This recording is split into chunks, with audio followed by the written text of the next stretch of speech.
Slub Jančimu Molnárovi. Janči, tati, dávám týmto prehlášením slub, že sa o teba postaram na stará kolena a doopatrujem ťa v starobe. Neodkopnem ťa ako tvoja celá rodina, včetne syna Michala Andreja. Vieš, deti sú nevďačné. Dáš im lásku, oporu, zabezpečíš ich a oni ťa kopnú do zadku, no fuj. Tati, ja sa takto k tebe nezachovám.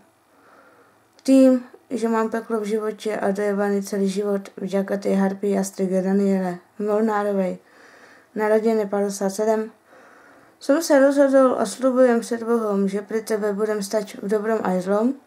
Dám ti rodinné zázemie, teplo rodinného krbu a toľko potrebné útočisko a finančnú istotu. Mám ťa naozaj rád a toľko som si na teba vzykol, že ťa nemôžem nechať len tak, pretože mi nie si ľahostejný. Chcem tu uviesť zo pár faktov, že na vine je práve Daniela Molnárova narozená 57. Za prvý raz. Neplnila si manželské povinnosti včetne milovania. No o tom sa nebudeme rozprávať, lebo obidvaja vieme, ako to bolo v tej rodine. Čiže ty si nebol na vine, ale ona. Hej. Vždy bola namyslená a bola na tebe Janči nasadená. To ma nepresvedčí nikto nikdy, že to tak nebolo, keď si mohol si vybrať a zrovna tady tu, no dobre, necháme to byť.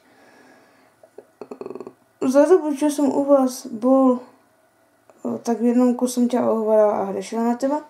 No a som sa ťa zastávala, ale vieš, aká je to striga, to když začne zjapať, tak utekajte, kým sa ma to radí. Je najväčšia chorobná klamárka, keď povie dobré ráno, tak ako keby povedala dobrú noc. Čo si budeme hovoriť? Mi to stačilo, keď niečo povedala, tak ako keby povedala to opačné. Miško je zmanipulovaný peniazmi a ohováraním proti tebe, no. Peniaze v ňom vzbudili dojem, ktorý sa tak skoro nezmizne, ale upokojím ťa. Verím, že keď budeme natáčať všetci traja filmy, tak si nájdeme k sebe cestu. Ty s Miškom a ja snad nejak zapadnem. Daniela, Mario je depresívny schizofrenik, ktorého treba zatvoriť do blázinca, do ústavu, doživotne. Je nebezpečná svojej spoločnosti, lebo na každého je piklé. Hlavne svojim spadávaním tiež nebezpečná a názormi.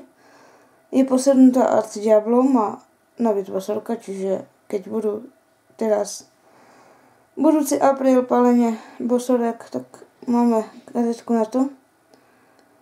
Janči, nebudem sa klamať, viem, že proti tobie kuje pikle, ale kým som tu ja, tak som tvoj ochranca a nie strážny a cezo mňa ti garantujem, že sa nedostane ani tankom a nič sa ti nestane, keď sme dvaja, ja a ty. Tatínko Janči, ľúbim ťa ako ocka, sľubujem ti doživotnú oddanosť, to, že ťa zabezpečím aj majetkovo, tak finančne a dám ti zázemie, toľko potrebné útočisko. Vždy budem na tvojej strane, nikdy ťa nezradím a nepôjdem proti tebe. Ahoj, tuto stredu Renďa. Ďakujem.